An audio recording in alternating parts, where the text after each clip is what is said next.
So if you've ever gotten triggered, if you've ever had social anxiety, if you've ever walked up to somebody and wanted to feel a certain way, but you felt completely another way, like walking up to a pretty woman and you feel these twitches in your body and this nervousness, you may have wondered, why can't you control your thoughts? Why can't you control your feelings? And I'm sure you hope that you could. I'm sure you wish that you could, because what would happen if you actually were in control of all your thoughts, all your reactions, all your emotions? What kind of life would you be able to create? What would you be able to do? This is something I've thought about a lot because I've been practicing yoga for over 10 years. And one thing that I notice in yoga is the monkey mind that comes up, even when you're just doing a focused meditation. You close your eyes and you try to just focus on your breathing, and you find that your mind is going here and everywhere and making you feel things that you don't want to feel and think things that you don't want to think. So your mind has a mind. And if it were really as easy as simply just directing your thoughts, then everybody would just think confident thoughts, rich thoughts, focused thoughts, productive thoughts, creative thoughts, and everybody would just be a Tony Robbins that's just successful, going around with sacks of money and have a off the chains dating life. But that's not the way that the world is. So obviously, there's a lot more complexity when it comes to thoughts and thought control. And so it may have you wondering, well, how do I have creative thoughts? How do I have funny thoughts? How do I think of what to say? What do I say when I'm in front of a group of people? What do I say to be funny? What do I say to be cool?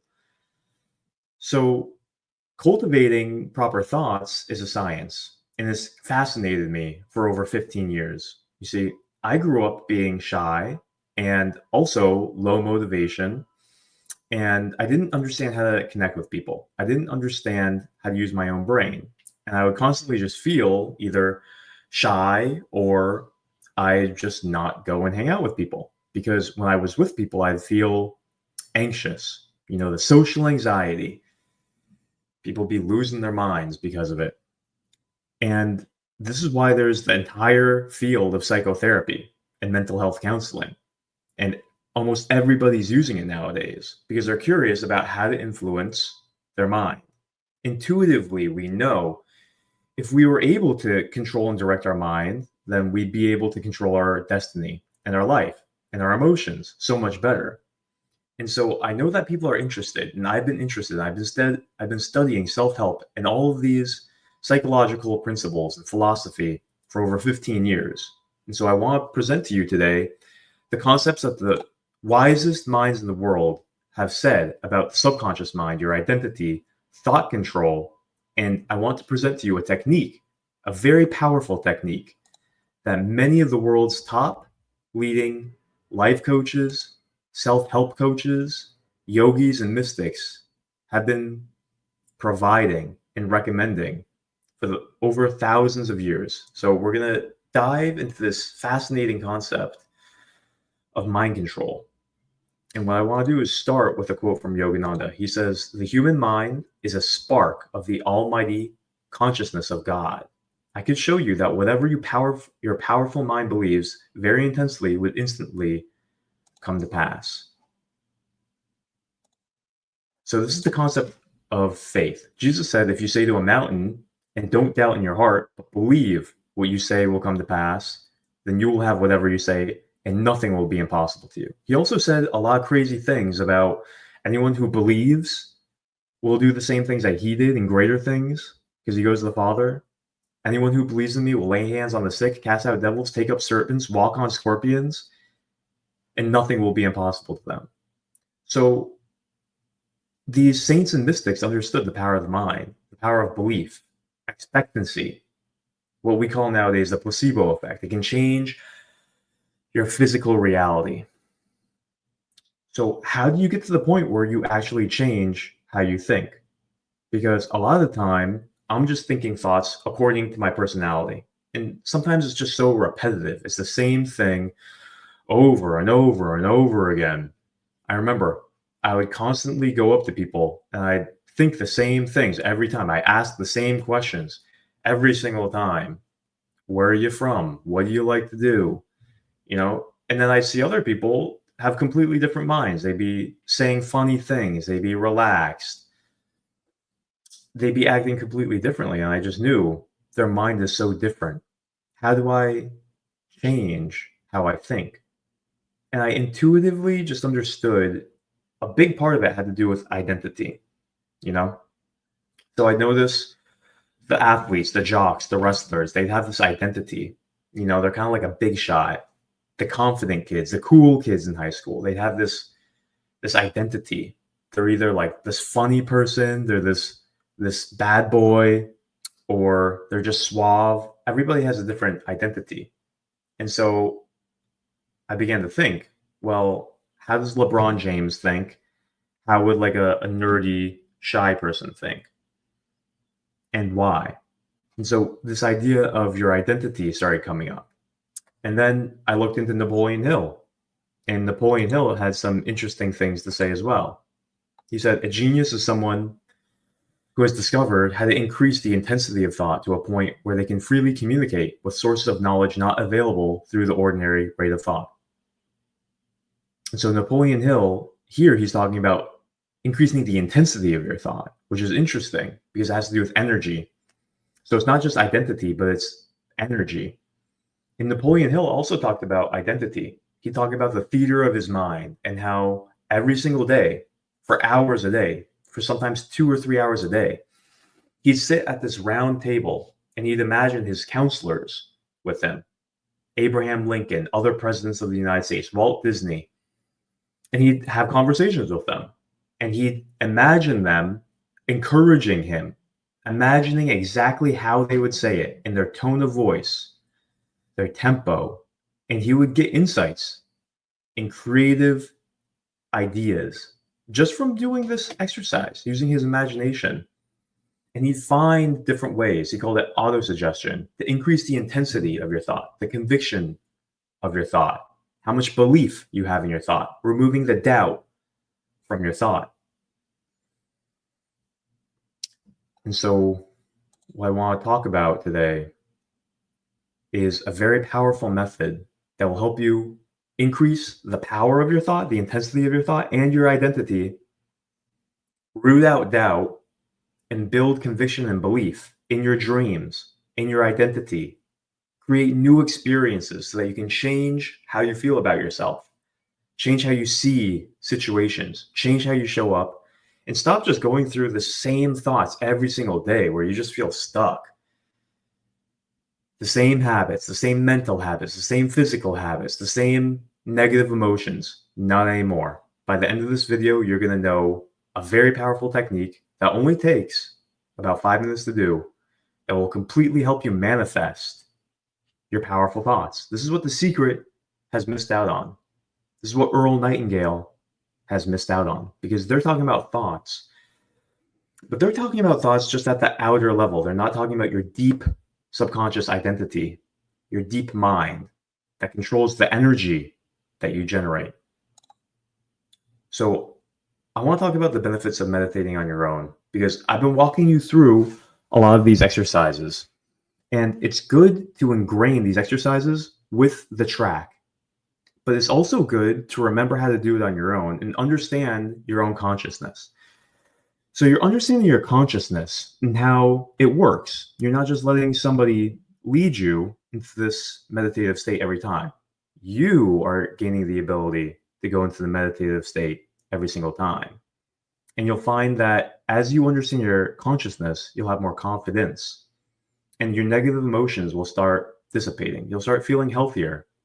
You'll start being more peaceful, and you'll start understanding how to reprogram all of these negative emotions, even just by relaxing with the relaxation tracks. I want to encourage you, keep on doing it. It'll permeate into your outer consciousness state. All right. So it's kind of like lifting weights. You get strong enough to bench 185 in your normal everyday life. Doing push-ups is going to be easier. Okay. So that's what we're doing with these deeper and deeper meditations. Keep on doing them. We already talked about that. Relaxation heals the body. We talked about this. You enter a deeper state of mind. Now, we've been using the 3-to-1 method and the countdown deepening exercise. They're both very similar ways to relax yourself and enter into a meditative state where you have more influence over your mind. Okay. I want you to experiment with both because they're both very good for entering these deep levels of mind. Find which one works best for you. They're both very good. In the centering exercise, you practice the 3-to-1 technique. 3-3-3, 2-2-2, 1-1-1. You're at your state. So practice with that for 21 days, once a day. After that, you can do it just once every week because you'll be trained. You'll have ingrained the 3-to-1 technique. Now, an alternative way that I want you to experiment with too is the countdown deepening exercise, where you'll wake up in the morning and you're going to count down from 50 to 1 slowly with your eyes tilted up at about 20 degrees, eyes closed. This will bring you to your center as well, your alpha level of mind, your level. So experiment with both. They're both kind of like basic karate training exercises, like your punches. You have to be able to tap deep into your mind if you want to control your thoughts and control your mind. And using these two techniques are going to let you understand how to get deep into your mind. Okay. So it's like somebody who wants to get to the center. You have to learn how to dig deep to this center if you want to get what's in the middle. That's what you're doing with these exercises with your mind. And eventually, you won't have to count down from 50 to 1. I'm going to go over the schedule in a second. So this is exactly how you do the countdown deepening. You wake up, go to the bathroom, set an alarm for 15 minutes in case you fall asleep. Lay back down, relax, angle your eyes up at 20 degrees, and slowly count backwards from 100 to 1, taking 2 seconds on each number. Now the monkey mind is going to try and kick in. Relax the monkey mind. Keep your mind focused on the numbers. Gently bring it back without getting frustrated. It'll bring you very, very deep. This is the training schedule. You go from 100 to 1 for 10 days, then 50 to 1, then 25 to 1, 10 to 1, 5 to 1. Each 10 days each.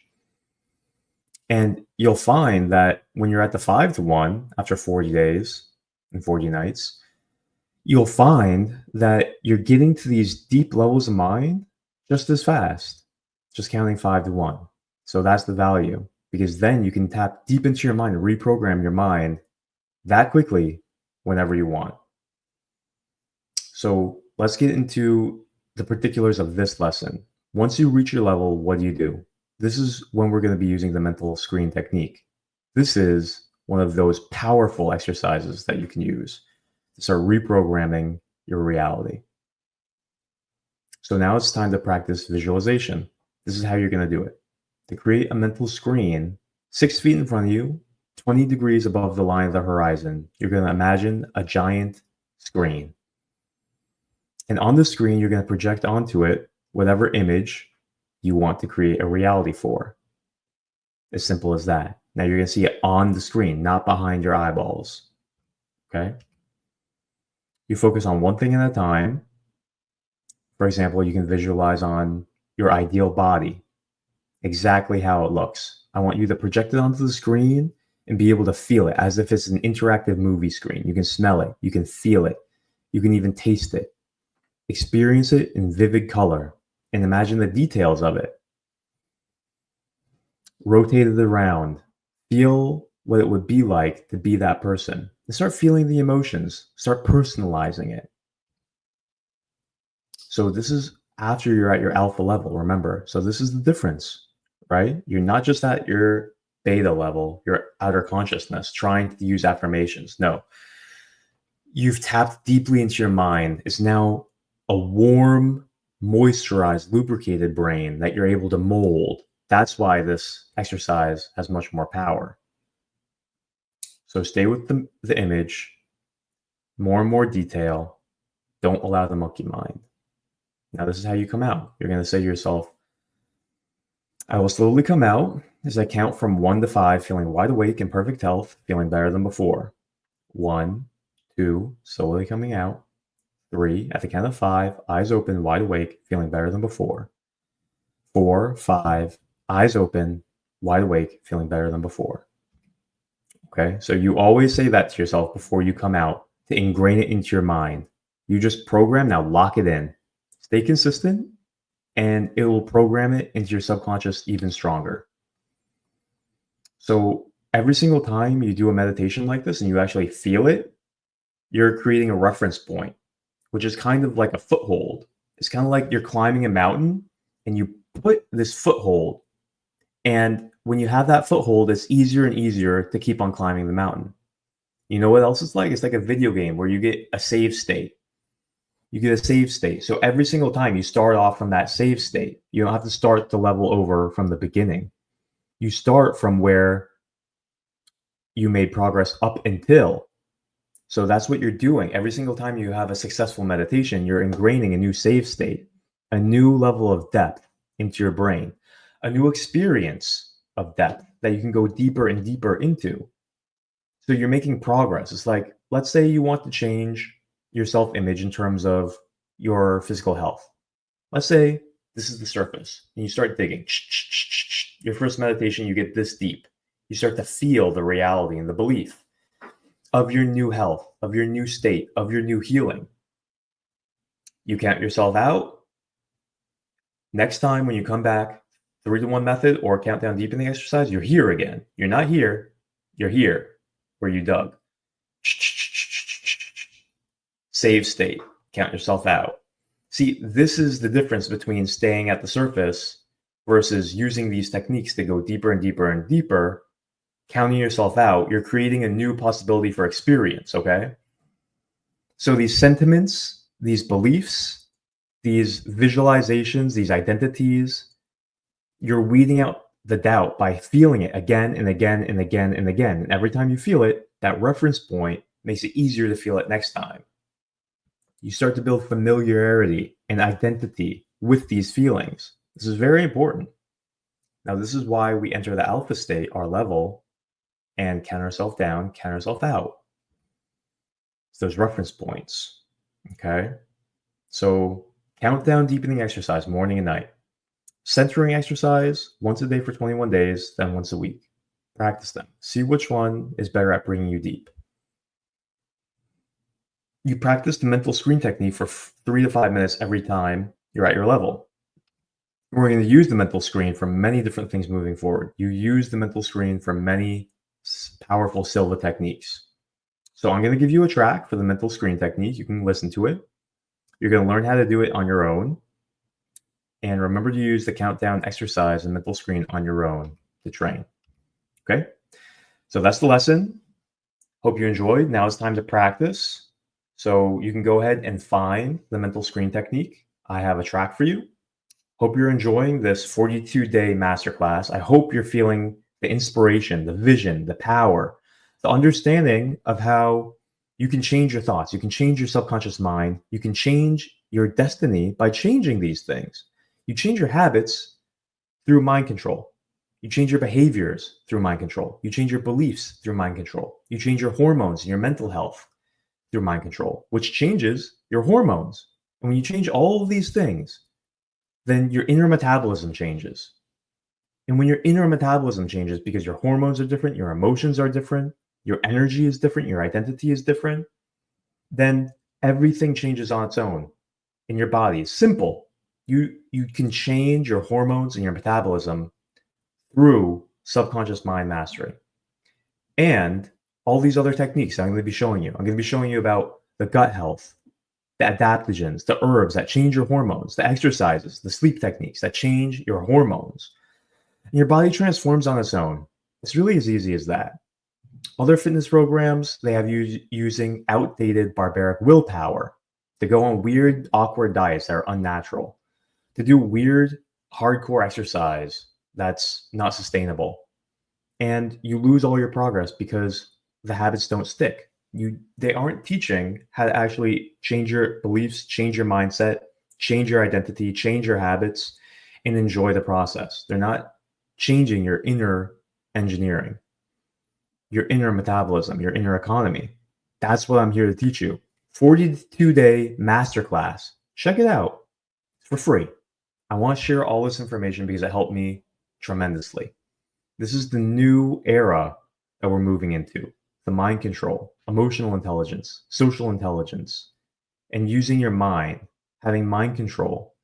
So this is the future. This is what people need more and more and more, especially with AI and robots coming around, taking over the simple jobs. Now we have to be humans. Now we have to be alive. Now we have to operate creatively, joyfully, differently from our hearts. We have to be more than machines. A man's not a machine. See, we're here to gain more and more self knowledge and self mastery. So that's Project New Man. We're health hackers. We're changing how we feel from the inside out, and we're changing the society, the landscape of how we approach health. You matter. How you live matter. Your choices matter. Your votes matter. Your consciousness matters. So, like this video if it's helped you, subscribe to join this movement. Listen, I'm here for you. We're moving into a very interesting, liberating, amazing, interesting, fascinating realm where we're discovering more and more how to influence our body and our mind so we can have self-control and mastery and create amazing things. So there's so much in here. Your life is going to be changed by this information. I know it's changed mine. That's why I'm sharing it. That's why I'm doing this. It's absolutely a joy. It's a privilege. I love all of this information and I care about you very much. I don't want you sick. I don't want you struggling. I want you moving into the beauty, the abundance, the wonderful feeling that it is to be in control of your mind, more confidence, better emotions, and the power to create what you want in your life and not be a slave to your bad habits, your bad thinking, your negative emotions, your negative thoughts. No more. This is Project New Man. You can become a new man. So thank you for being here. Go ahead and find this new meditation, and I'll see you soon.